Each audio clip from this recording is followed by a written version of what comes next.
Et si la lumière qui nous éclaire la nuit était en train de menacer notre cœur? Dans nos vies, qui, on le sait, ne dorment jamais, un danger assez insoupçonné pourrait bien se cacher juste là, sous nos yeux.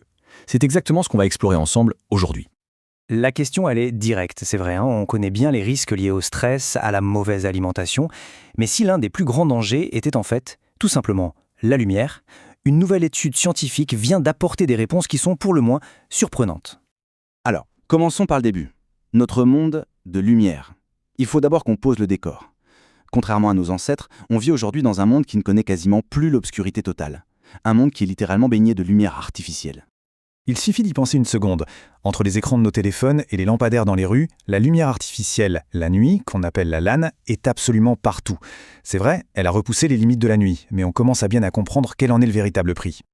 Et c'est là que notre enquête commence vraiment. La lumière artificielle, qu'on a longtemps vue comme un simple perturbateur de sommeil, eh bien, elle est maintenant sur le banc des accusés comme une menace directe pour notre système cardiovasculaire. Pour bien comprendre le problème, il faut d'abord parler de notre horloge interne. Le rythme circadien, c'est un peu le chef d'orchestre de notre biologie et il se cale sur la lumière naturelle du jour et l'obscurité de la nuit. C'est son métronome. Et c'est exactement le point de départ de la recherche. Au-delà du simple dérèglement du sommeil, les scientifiques se sont demandé est-ce que cette exposition constante à la lumière pourrait avoir un impact physiologique plus profond qui toucherait directement notre cœur? Alors, comment les chercheurs ont-ils fait pour relier les points? Comment passer d'un simple lampadaire à l'extérieur à une inflammation à l'intérieur de nos artères? C'est là que la science devient vraiment fascinante. Bon, alors, comment s'est déroulée cette enquête? Pour le qui, les chercheurs ont suivi un groupe de 466 adultes. Pour le comment, ils ont utilisé une méthode assez ingénieuse. Ils ont combiné des scanners pour observer le cerveau et les artères avec des données satellites qui mesuraient la lumière juste là où les participants vivaient. Et enfin, le quoi? Eh bien, ils ont tout simplement suivi leur santé cardiovasculaire sur une décennie. Et comme le dit le chercheur principal, le docteur Abo Hachem, cette découverte est une véritable première.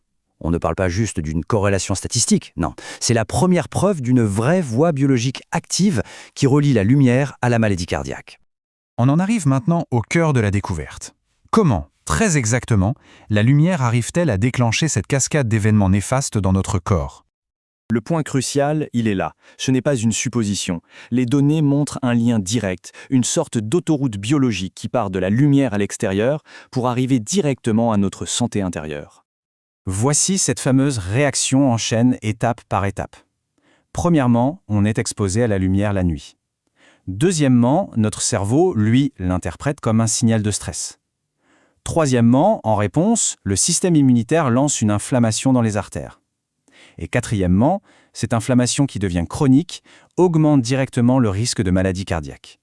C'est limpide. Cette citation d'un expert externe, le docteur Fernandez Mendoza, le résume parfaitement. Le cerveau, lui, ne fait pas la différence. Pour lui, de la lumière au mauvais moment, c'est une agression. Et il réagit en conséquence, ce qui met notre système cardiovasculaire à rude épreuve. Et les conséquences, elles sont très concrètes. Une exposition plus forte à la pollution lumineuse a été associée à une augmentation de 35% du risque d'un événement cardiovasculaire majeur, on parle de crise cardiaque ou d'AVC, sur une période de seulement 5 ans. C'est un chiffre vraiment significatif. Et sur le long terme, ce n'est pas beaucoup mieux. Après 10 ans, le risque reste très élevé, avec une augmentation de 22%. Ça montre bien que l'effet n'est pas juste immédiat, mais qu'il s'agit bien d'un facteur de risque qui s'installe dans la durée. Et ça, c'est un point absolument crucial. Les chercheurs ont vraiment fait attention à isoler la variable lumière. Ce risque, il n'est pas lié au bruit ou à la pollution de l'air qu'on trouve dans les villes. Non, la lumière, à elle seule, apparaît comme un facteur de risque indépendant. Bon, face à ces découvertes, on peut se demander ce qu'il est possible de faire. Heureusement, il y a des stratégies pour atténuer ce risque, que ce soit à notre échelle ou au niveau de la collectivité. Au niveau personnel, des gestes tout simples, comme des stores bien opaques, des lumières plus tamisées le soir, et bien sûr moins d'écran avant de dormir, ça peut déjà faire une grosse différence. Et au niveau collectif, les villes peuvent aussi agir, en optimisant l'éclairage public par exemple, en le dirigeant mieux vers le sol ou en utilisant des détecteurs de mouvement. Et attention, il ne s'agit pas seulement d'éviter la lumière la nuit. Le docteur Abo Hachem ajoute un conseil essentiel, il faut s'exposer à la lumière naturelle le matin. C'est ça qui permet de bien resynchroniser notre horloge biologique pour la journée et ça renforce notre résistance face aux perturbations de la nuit. On termine donc avec cette question qui donne à réfléchir. La lumière artificielle a apporté d'immenses progrès, c'est indéniable. Mais cette étude nous force à penser à son coût caché.